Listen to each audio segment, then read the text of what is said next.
Hello, YouTube. I am Kate West. I am the co-producer and co-creator of the film When Lightning Strikes, The Unsexy Side of Awakening. It's a film about the often overlooked side of spiritual awakening that we call integration, and how that can often be very painful and messy, and how you can support yourself in getting through it and ultimately reaching the other side where great gifts await you. So I'm here with Katrina Michelle and David Newman. We're super excited to interview him today. And Katrina, I'll have you introduce yourself. And David? Thanks, Kate. So yeah, this has been a great adventure in sharing some of our highlights from the film, some of the people we'll be working with on our film in production right now, When Lightning Strikes. And today we're talking with David Newman, and we're particularly excited to speak with David because he is the reason that Kate and I met. As synchronicity would have it, we both happened to talk at a workshop that we attended together of David's in New York City a couple of years ago now. And that's where Kate first shared with me her experience, and we started to talk about what the world needed so we can all navigate these experiences of awakening together, because they're not always pleasant, and you don't often hear about that. You often hear about the love and the light, and we want to just help normalize these experiences for people and provide grounded resources and support. So David Newman, I would like to share a little blurb from his book, The Time-Bound Traveler. And he writes, "A lightning bolt. That's what it felt like on the inside. And like a lightning bolt, it seemed to come out of nowhere. I didn't plan for it or consciously ask for it. I couldn't have, since I wouldn't have known what I was asking for." So we're talking about lightning, When Lightning Strikes, and our dear friend, David Newman. Thanks for being with us. Nice to be with you, Katrina and Kate, and all of you watching. So tell us a little bit about who you are and how you work in the world, and a bit about this book you've written. Well, I'll give you a little bit of the backstory. I have had a lot of different incarnations in this lifetime. And I feel like I'm, sort of shedding my skin and moving into a new one as we speak. But I was in law school in New York City in the early 1990s, and I met a yoga teacher who deeply inspired me. And let me just turn that off 1 second so we don't get interrupted. I don't know if you heard that, but Yeah, a little ding. That's okay. Okay. The angels will Things are okay. Things happen. Yes. Well, we're talking about the big ding, not the little ding. So I met a yogi in New York City, and that changed the course of my life. And after taking the bar exam, this was in 1992, I opened a yoga school in Philadelphia. And I was a yoga teacher for about 10 years, but through that, I was introduced to the path of Bhakti yoga. And also as part of Bhakti yoga, one of the foundational practices called Kirtan, which is a chant practice, a devotional chant practice. And as fate would have it, I've been guided on an incredible path of music making and sharing the power of sound as a transformational tool, particularly Sanskrit. I've done lots of travel. I've recorded 12 albums at this point. And, a component of my dharma, of my service, is through music and sound and vibration, and sharing that with others and supporting them in finding their voice and using their voice to connect with their heart, and as a means for spiritual liberation as well. The book that you were reading out of, The Time-Bound Traveler, it's really the one book that I've ever written so far, and it was a story that wanted to be told. And I typically write and compose music, so writing a book was an unusual assignment for me. But I sat down on a Monday morning and finished it on a Friday morning, and sent the manuscript to Non-Duality Press, and they said yes, and there it was. And I'm very pleased that the book is available.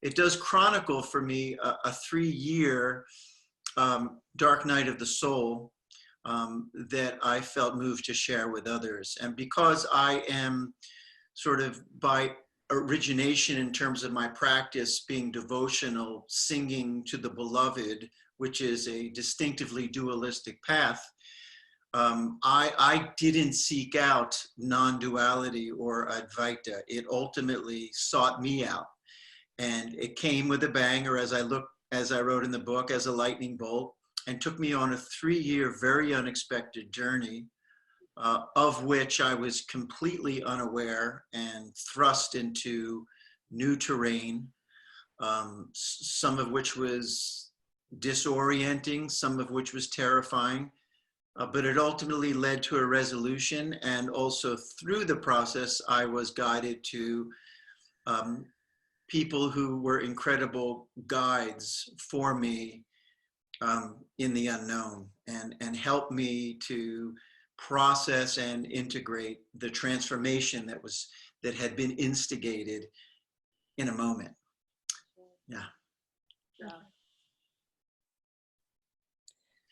When I wrote the book, The Time-Bound Traveler, having been a bhakta for many years, the woman who was assigned as my editor told me that she had been, looking to work on a book that communicated the relationship between the devotional path and the non-dual path. Or you could also say the path of bhakti and the path of jnana yoga, self-inquiry and devotion. And so when I originally sent the book to her, I left out a lot of, my bhakti influences, because I wanted to write about that specific process that I had undergone, which was really the amelioration of duality, the dissolution of duality. But because she had this impulse that this would be a nice book to draw a link between those two paths, she steered me back to bring a little bit more into of my path and my background and my practice, so that the book kind of weaves between the two paths and demonstrates, not scholastically, but experientially demonstrates the relationship between jnana yoga and bhakti yoga as two different sides of the same coin. Yeah. Do you want to share a little bit about what those two different sides are? Yeah, well, I mean, one of the ways I like to describe it is there was a great yogic saint who lived, Ramakrishna, did he live in the 19th century or the early 20th? I think he was in the 19th century. I think he lived in the 1800s, Ramakrishna. And he was a great bhakta. He was a great devotional yogi. If you ever get a chance to read the book, The Gospel of Sri Ramakrishna, it's really an incredible book about him. But so he said as a bhakta that his choice was he didn't want to be the sugar. He wanted to taste the sugar. He wanted to remain separate so that he could taste the divine. He chose consciously not to embody the divine, although he is the divine, and you can't do that. So that's the distinction. Another quote I like to use is from the Ramayana about Hanuman and Sri Ram. And Hanuman in devotional yoga is considered to be the great servant of God, or the patron saint of service, unconditional service to his beloved. And at the end of the tale of the Ramayana, Rama says to Hanuman, and Hanuman's on one knee in his humble stance, and Rama says to his beloved Hanuman, who are you? And Hanuman says to Ram, when I forget myself, I am your servant. And when I remember myself, I am you.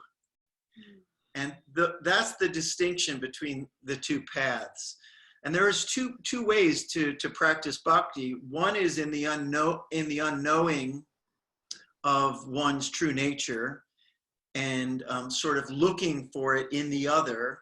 And although that has a definite utility as a spiritual practice, it also has woven into it a sense of need and desperation. Once you see through the veil and the realization of true nature reveals itself, you know, for instance, I'll just say something.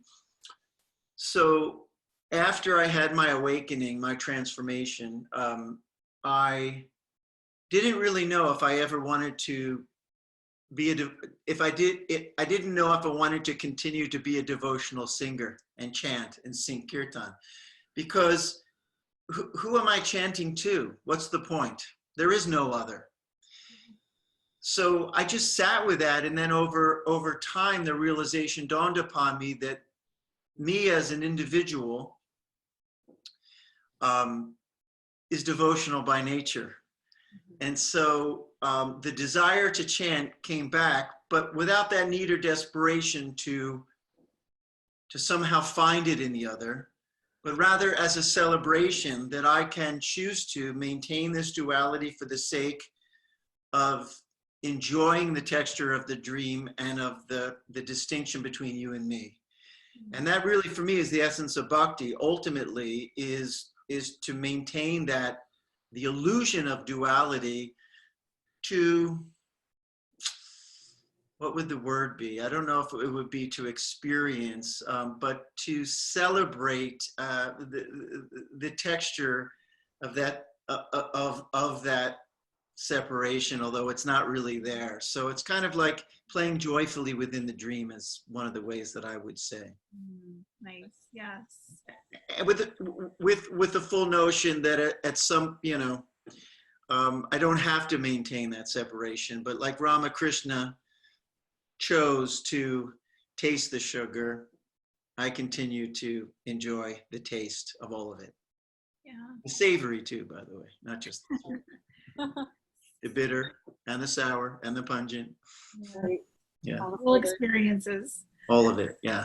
So David, would you tell us a little bit about that experience that you're referencing that you now understand as your awakening?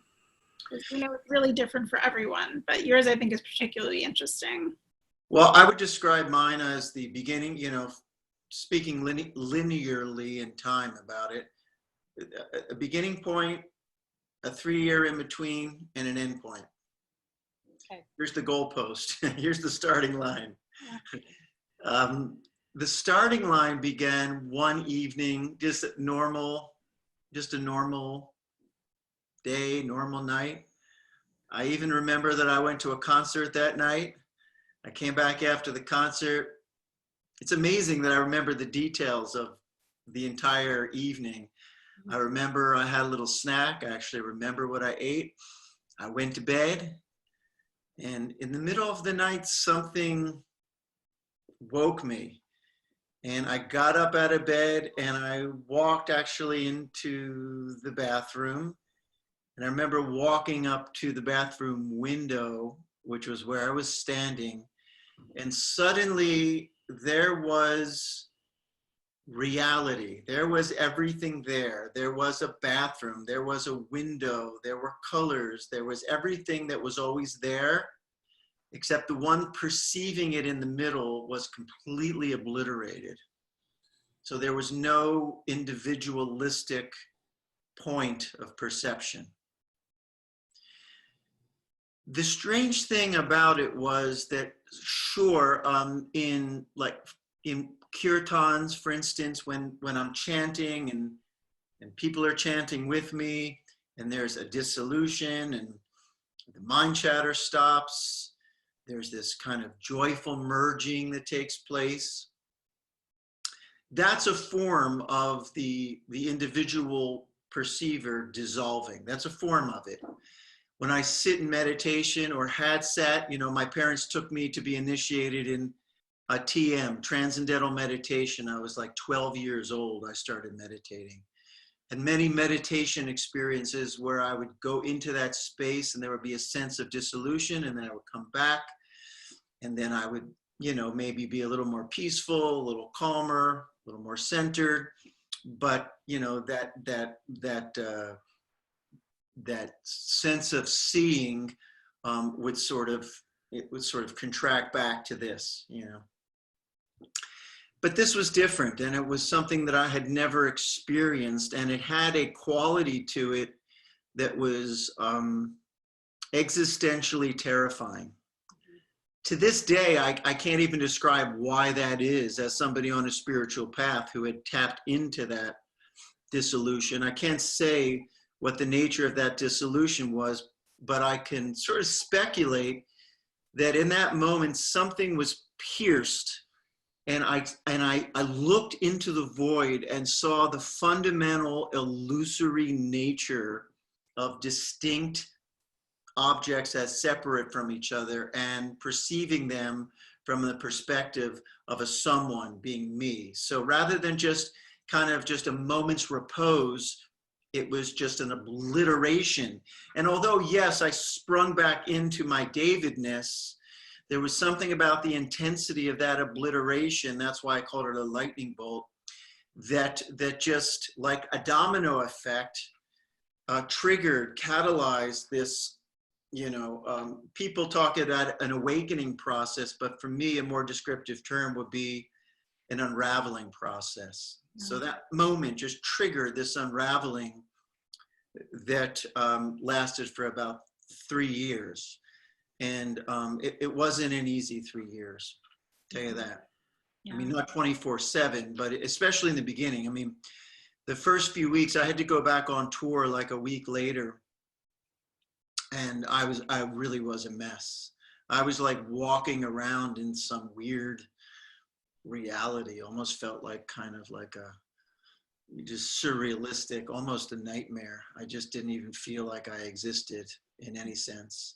And it was on that first tour that I met one of the teachers who was indispensable for, supporting me through this, because talking about unraveling and awakening and non-duality, I mean, I really, truly was not a student of non-duality. I didn't have an impulse or a desire to dissolve. I was perfectly, and maybe that was the problem, I was perfectly content being the lover of the beloved and expressing my devotion to the other in a separative manner. I was absolutely,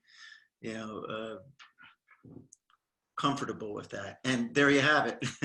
Because, on the spiritual path, comfort doesn't last all that long. True.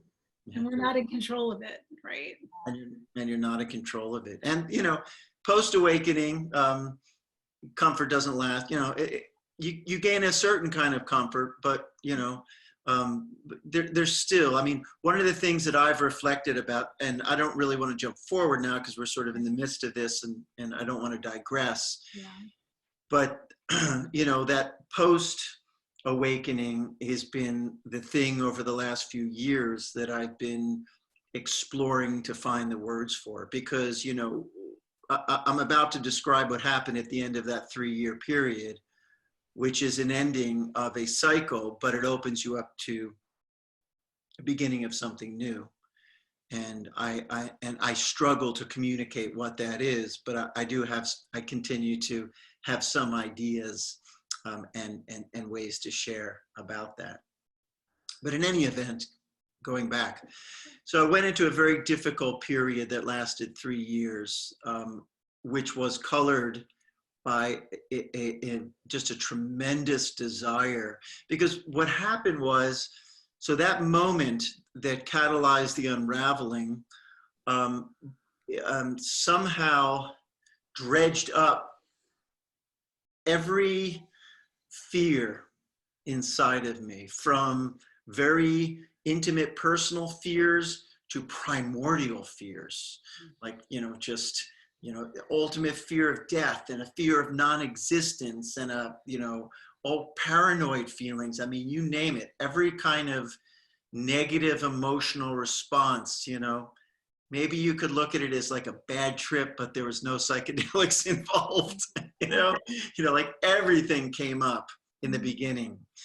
So it was, to me, a lot to process. And I have to admit, in the beginning, I did feel like I was losing my mind, going crazy. The Bhakti really helped me a lot, especially in that time, because the Bhakti practice is to, in the world of bhakti, we don't just celebrate the joyful, creative, sustaining principle of creation. We also celebrate the destructive, transformational, dark form, such as the goddess Kali or the god Shiva. And so part of the bhakti practice, although it's not a non-dualistic practice by nature, but part of it is to open yourself, open your heart to all aspects of creation and see them all, as a benevolent offering, from the source, even if they're really challenging and really troubling and really difficult. In other words, seeing, that unconditional love can take any form. I remember many years back when I was chanting to the dark goddess Kali, when I was singing Kirtan, and I was early on in the path, and I was chanting and meditating and visualizing her form. And by the way, the great Advaita Saint Shankara spent the last years of his life, writing devotional poetry to Goddess Durga. And I always love those dances between, sort of bhaktis who become, non-dualists, and non-dualists who become bhaktas, and it really is a commingling river, so to speak. But nonetheless, so I was chanting to Kali, and with all my heart asking, who are you? Who are you? And I received this message, and it was, I am everything you want me to be.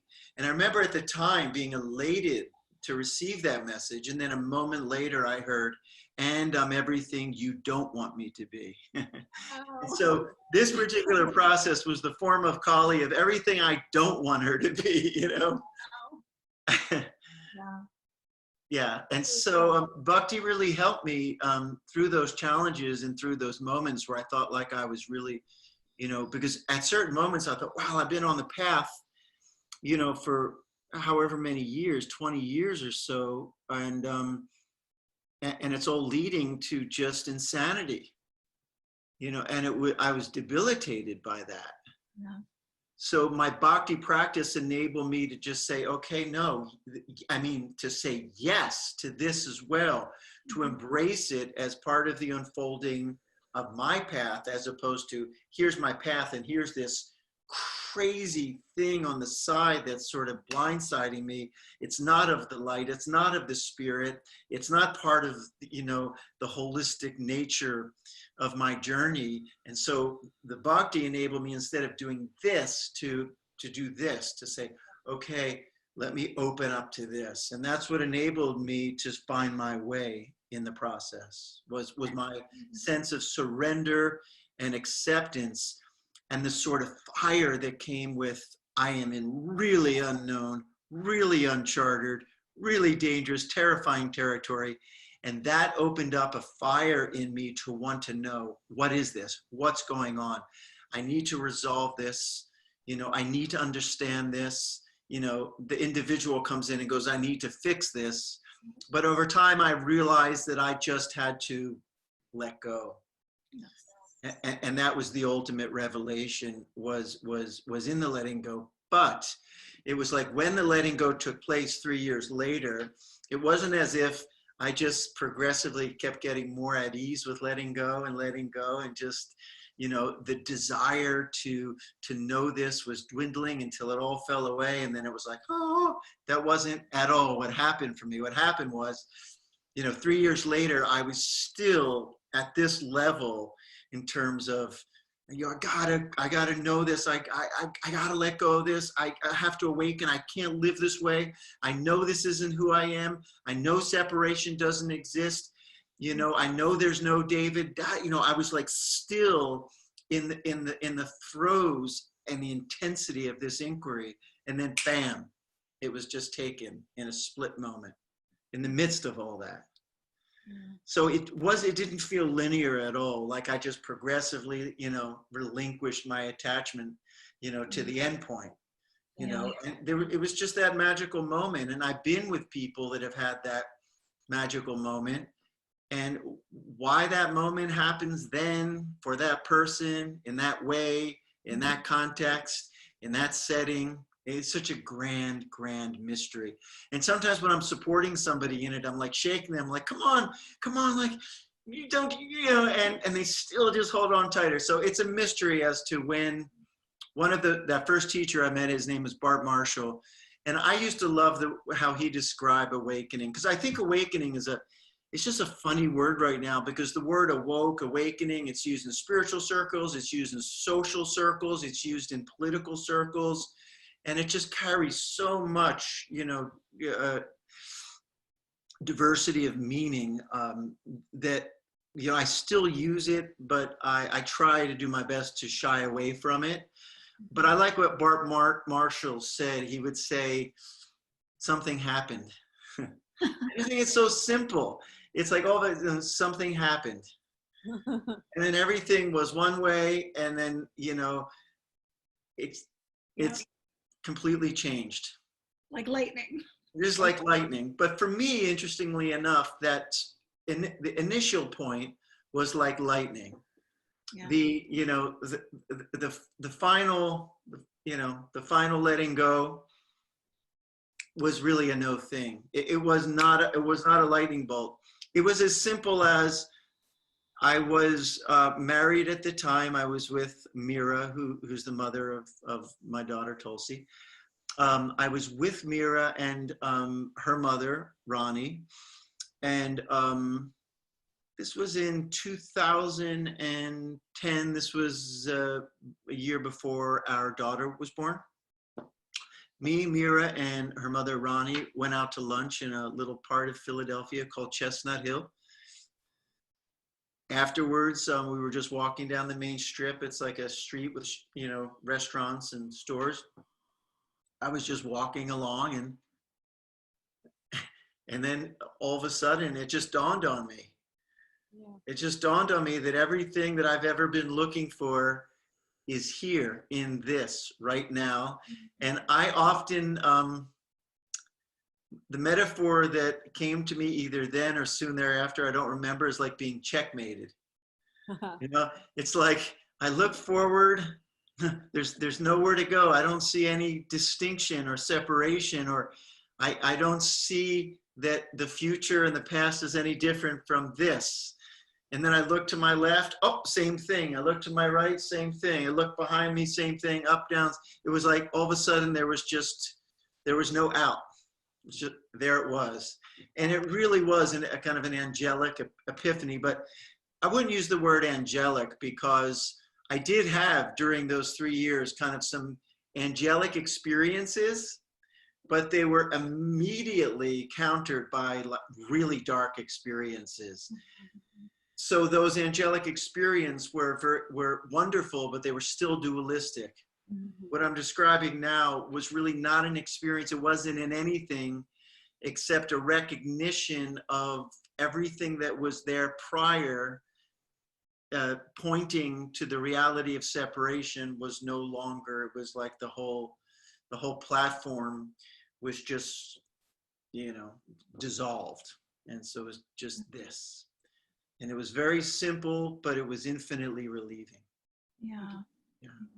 So it was like coming back into awareness of the wholeness. That's how I'm hearing it, from that the nothingness and coming back to wholeness. But like Quicksilver, it's not as if, you know, the awareness in the realm of experience says, you know, oh, there was separation and now I see there's no separation. I call it like Quicksilver because it fills in all the past belief forms about separation, and the notion of separation becomes a non-entity. So, and that's why I say being not awake and being awake is a fiction that the mind creates.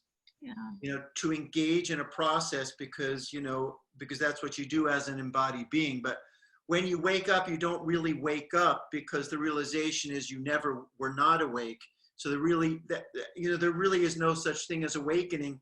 And in the same way, the realization of separation isn't that, oh, there was separation and now there's not. It's that there's never been separation.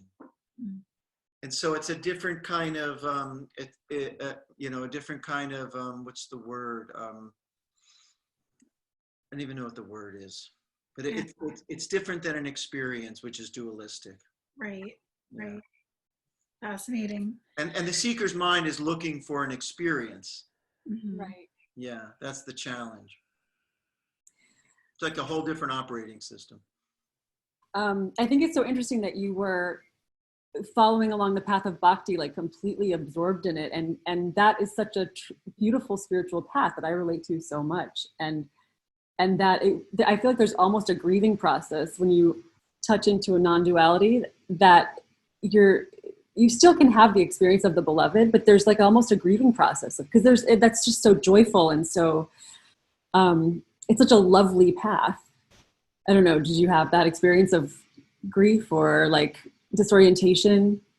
Kate, it's a beautiful inquiry, and the answer is I'm trying to sort of rewind back in time, because I'm not there now. But did I grieve the sort of the yummy texture of the bhakti love?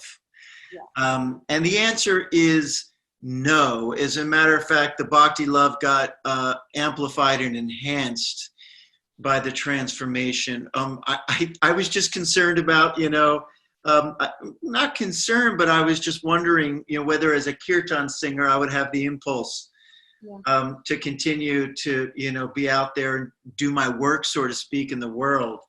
And what I did find was, interestingly enough, that I've continued to sing, but not for any other reason, but for that I realized that I really enjoy it. Yeah. And before, I had all kinds of spiritual underpinnings connected to it. Now I don't. So I was identified with the role back then, and now I'm not, which means when I sing, I deeply enjoy it. But if I don't ever sing again, that's okay too. Yeah, because that's kind of one of the things that I find has happened, at least for me, is that you still are deeply, I'm going to speak in the first person, I still am really deeply passionate about life and everything about it.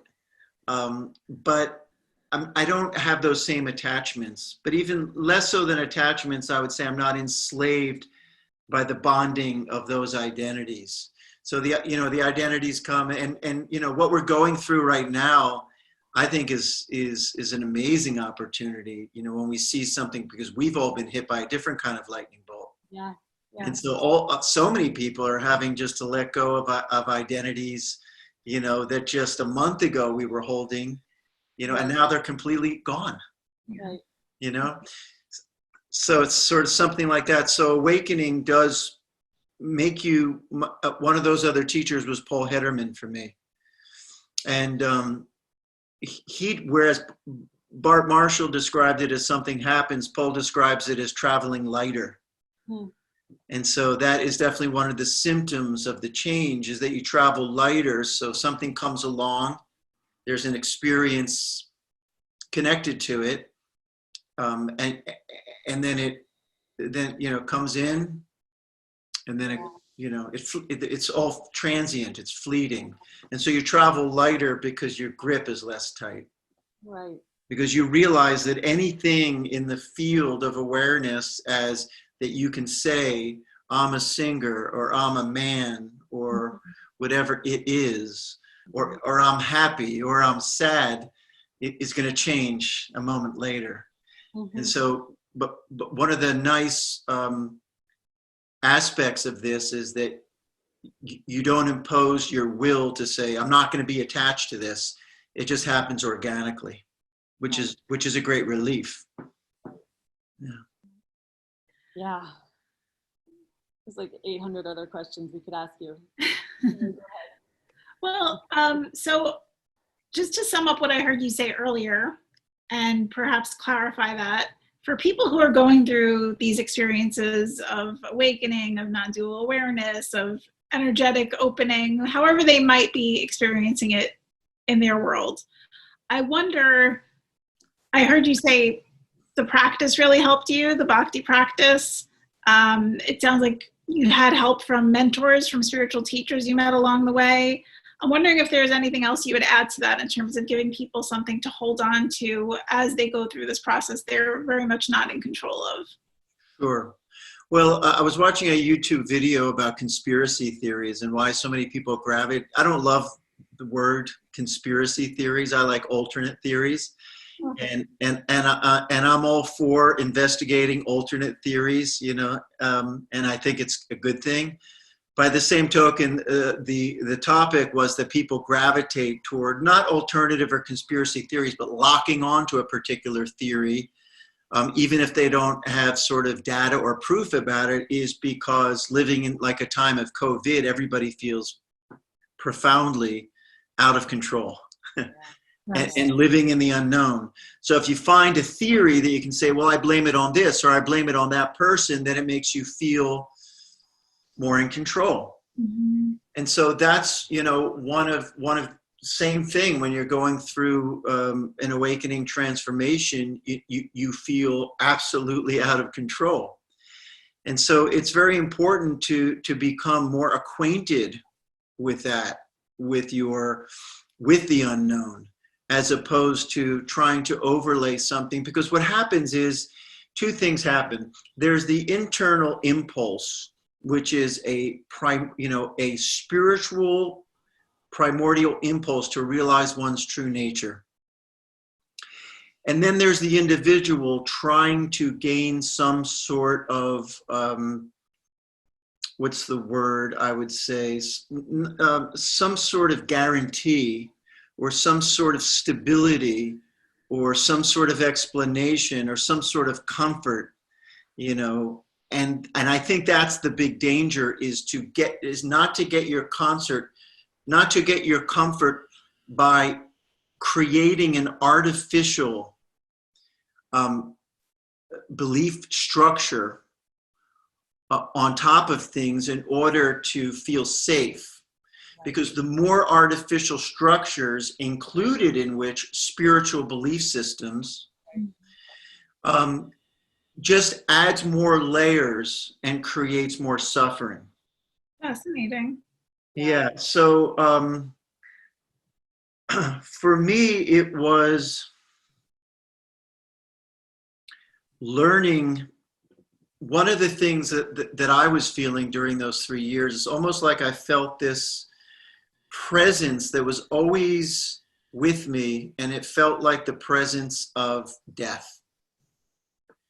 And I think not being afraid of that, and again, I keep speaking of my teachers because I'm so grateful for them.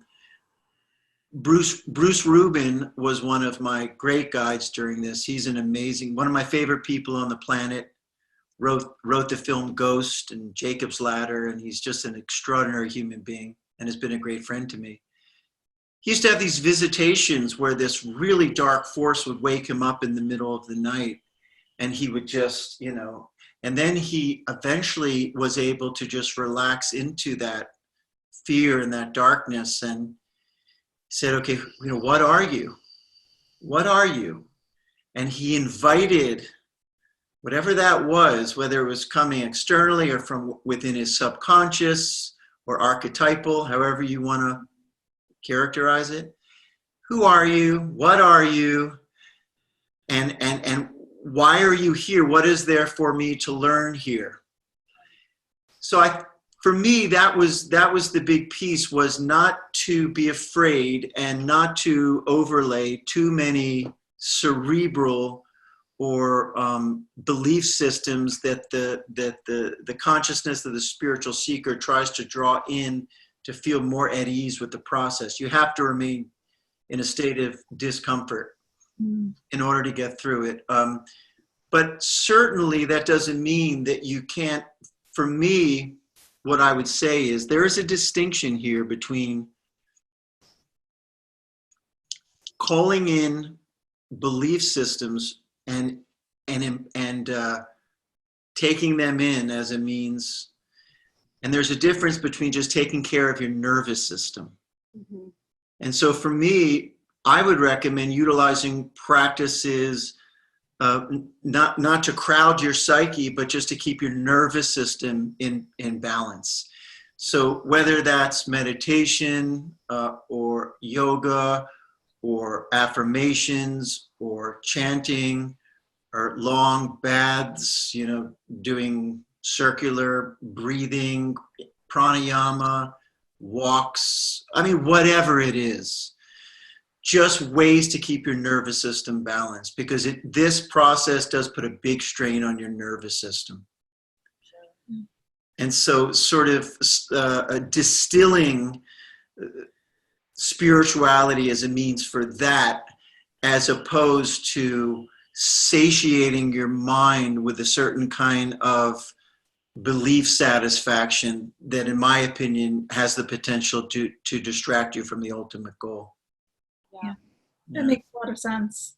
Okay, so for people who are going through something like this, who don't yet have the experience that it's safe on the other side, having that knowing can significantly help them navigate more peacefully and let go of some resistance and enter that state of surrender that you're sharing is ultimately very beneficial for the process to unfold as it would be most comfortable, I suppose I could say. Can you talk a little bit about how there's nothing to be, because it's ironic, there's actually nothing to be afraid of, yet the nervous system is completely telling you the opposite. And so I wonder if you could give people like a little snapshot of the sense of safety they're returning to hold on to. Yeah. Well, it's always an interesting dilemma, because one of the things, as somebody who has been called forward by another person for me to be in service to their process, it's sort of a little bit of a dilemma, because the last thing I want to do is, pacify them and say, you can relax, it's okay, everything's going to be all good on the other side. Although that's true, by the same token, a person really can't hear that from somebody else. They kind of have to go through that dark tunnel into the other side and find that out for themselves. So somebody on the other side of the equation can say, hey, like I've walked down that terrain, you're going to be okay.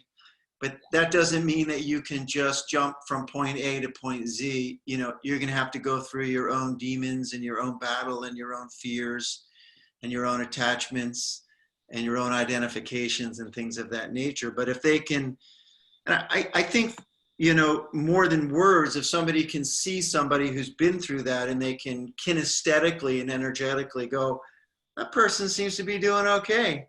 That person seems to be leading a happy life, or that person seems to be in a state of balance, and they're not quite worried about it anymore in the way that I'm worried about it now.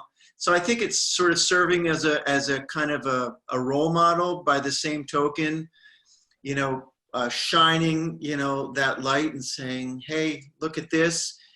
But you also, it's like being a parent to a child. I can't take away whatever wounds my daughter's going to have to go through in her life. But I can certainly demonstrate to her that, I've arrived at this age, and, and I've made it through, and this is what I have to offer. So a guide sort of becomes this person that that can be of inspiration and offer wisdom, but and we are all connected and in this together ultimately. By the same token, as one goes through the hero's journey, there is, kind of a sense of aloneness, which is not, it's not that you're separate and alone somehow in the embodied state. There's a process to go through,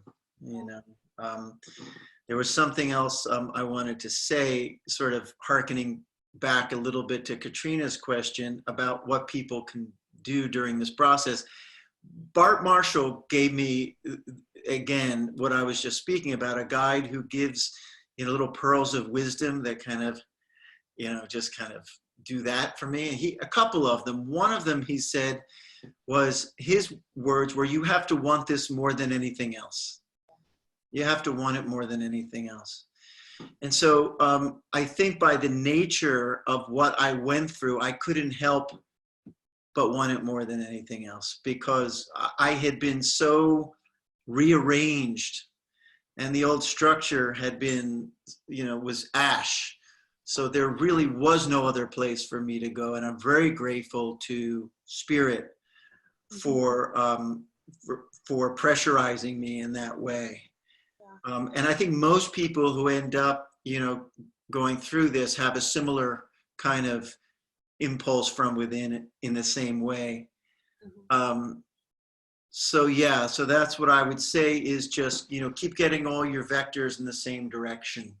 Like just keep reminding yourself that this is what you want and don't get distracted. And I don't know why some people struggle with this for longer than other people do. My sense is maybe it's that. Maybe it's having all your, when you become one-pointedly obsessed with your own self-realization, it's like from a Bhakti perspective, another wonderful teacher who passed some years back, Shyam Das, and this is Bhakti lingo. He said, make yourself attractive to grace. I love that.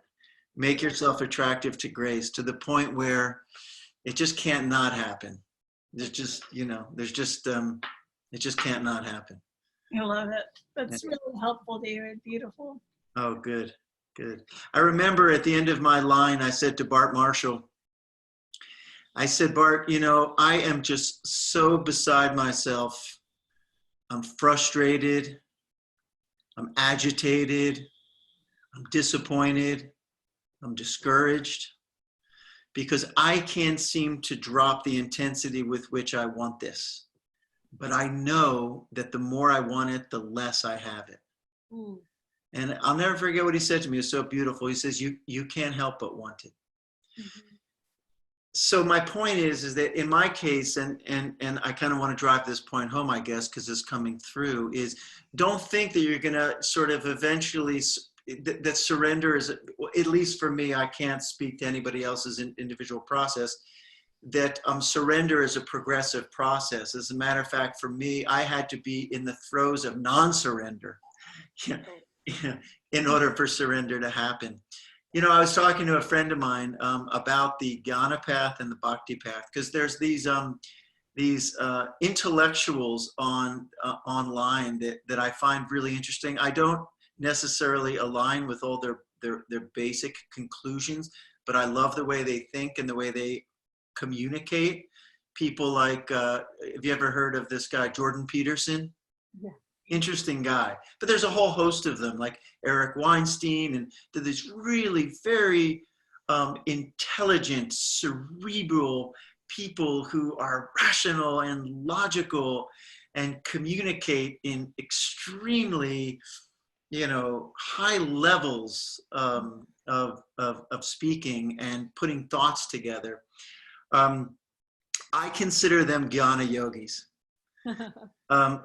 And so the jnana yoga path is a very solar path.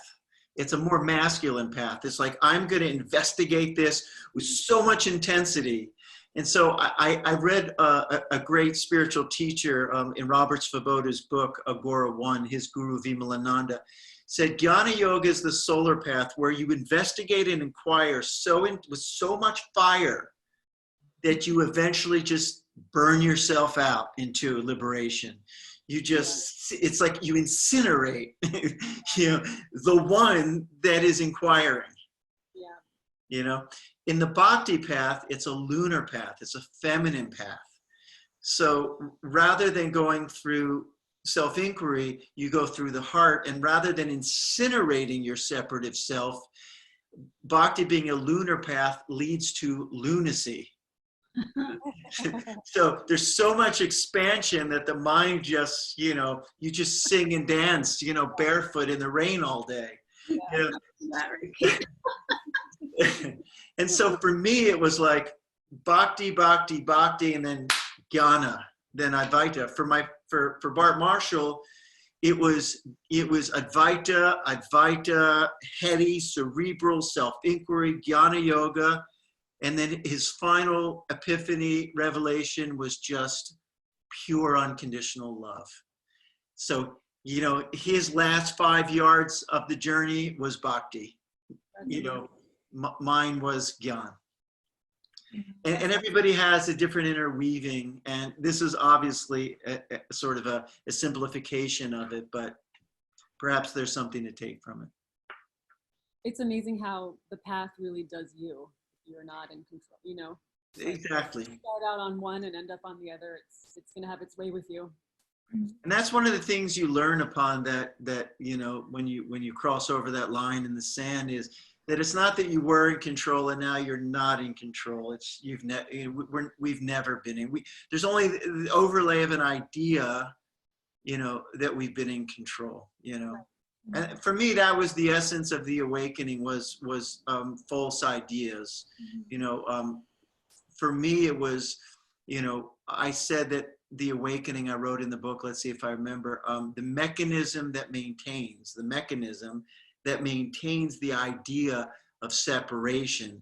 That's what fell away from me. Not not separation didn't fall. The idea of separation fell away, because separation can't fall away, because in essence, it doesn't exist. Only the idea of separation can dissolve. Fascinating. Yeah. And then you know that you've hit that place when it's not then replaced with another fabrication, another idea. Concept, yeah. Yeah.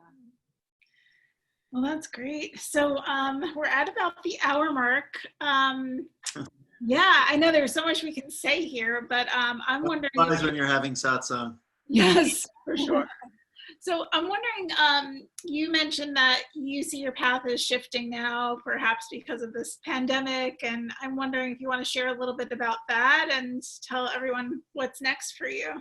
Well, I'm just about heading into my, you know, from an astrological perspective, my second Saturn return. Okay. During my first Saturn return, I went from being a lawyer to being a yoga teacher. Oh. I always joke, you know, sometimes when I'm giving workshops, because my father was a surgeon and my mother was a Pennsylvania Supreme Court justice. And I always say that, you know, my options as a child weren't lawyer, doctor, Kirtan singer. You know, I didn't even know that Kirtan existed. So what's next for me, it could be something as unique as singing Kirtan that I don't even know about yet. But I still deeply enjoy making music and sharing my music because of the whole COVID situation. Everything that I was, you know, that I had scheduled to do, which is share music and chanting with people in physical presence, is all gone. So there is a reevaluation process. And I just put together an online course called Practical Mantra, and I've been doing a lot more private mentorships. And I've, you know, over the years, I've become very nonlinear in my teaching. It just happens in the moment. But I've all of a sudden found myself, like in my mentorships, like taking notes at each session and giving people homework and checking in on their homework. And when I'm putting this course together, I'm really thinking about, well, I've, you know, now been traveling on this path for over 30 years, and I've traveled to India many times, and I want to find the distillation of how these mantras have affected me. And I want to teach people who aren't invested in the same way that I am. So that's why I call it a practical mantra. So I'm finding that maybe, and we'll see what unfolds, that there's more of a sense of a different level of my teaching that's coming into play. And, you know, the musician and the, you know, and the musical composer and performer is still there, but maybe there's a change there. For the time being, you know, that kind of has to be the case in terms of, you know, working digitally during this quarantine time. But let's check back in 2022 when I'm through my Saturn return, or 2023, and you know, we'll see. You know, all kinds of weird things like pop up in my consciousness, because I mentioned my mom, but I actually come from a long line of lawyers and politicians. So, you know, I think, will I be a politician? You know, because, you know, I'm always interested in how this consciousness can be of most service, you know, on this spinning globe. And so I don't have a lot of imposition about how I think that should or needs to be. So I'm totally, you know, open to the universe. You know, I hate to use the word novel, but, you know, bringing something novel into my field. We'll see. To be determined. Exciting. Yeah. I enjoy the unknown. Yeah. There's something great about just being open to surprises. Yeah. I feel that way. I mean, I realized even before my awakening that it's way more fun not to know than it is to know. That was one of the things that Bhakti really taught me. It's way more joyful to not know what's going to happen 5 minutes from now. Yeah. Anticipation. Yeah. Yeah. Well, I wonder if you would like to share a little music with us before you begin your political career. Yeah, right. Senator Newman. I mean, that's a real long shot, but you know, people always ask me, because I have this interconnection with this guru named Neem Karoli Baba, who's a Bhakti guru, and I've sat with one of his disciples in a cave in the Himalayas, and so I have this sort of this Bhakti ancient Mahasiddha lineage that I feel very connected to. And people ask me, you know, what is Maharaji? What is Neem Karoli's path? You know, can you describe it to me? And I would describe the spiritual path as a whole like this, but he was a very sort of unusual teacher in that way. And I said, you know, in 3 words, expect the unexpected. Uh-huh. Yeah. And I find that's a good way to live. Yeah. So we'll see if I'm, you know, I guess if Donald Trump can be president, you know, I can too, right? Sure. All right. I mean, I have a few songs. Let's think about, how about a mantra? How about if I do a little Sanskrit mantra for you? Yeah. Surprise us. Yeah? Absolutely. Okay, let's do this one. Speaking of Neem Karoli Baba, his mantra was RAM, which spells Ram. And Ram is a beautiful mantra because it means the eternal beloved. And I've always looked at this particular mantra and this melody as a beautiful lullaby to the soul.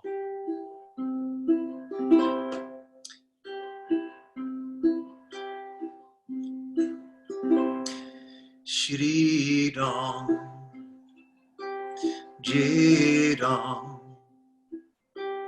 Jai Jai Ramo, Shri Ram, Jai Ram, Jai Jai Ramo, Shri Ram, Jai Ram, Jai Jai Ramo, Shri Ram, Jai Ram, Jai Jai Ramo, Shri Ram, Jai Ram, Jai Jai Ramo, Shri Ram, Jai Ram, Jai Jai Ramo,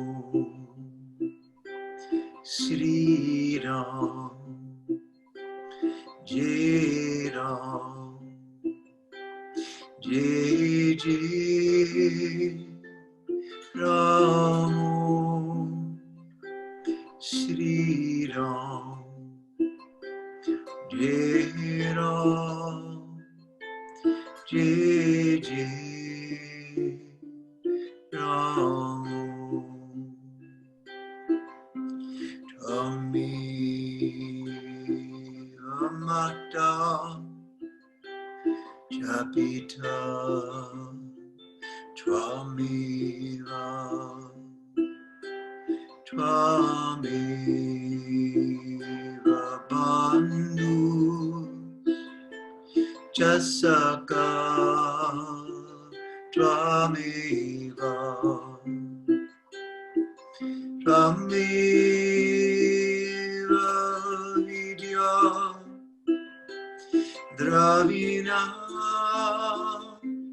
Twamiva Twamiva Sarva Mama Deva Deva Sri Jidam, Jai Jai Ramo, Sri Ram, Jai Ram, Jai Jai Ramo.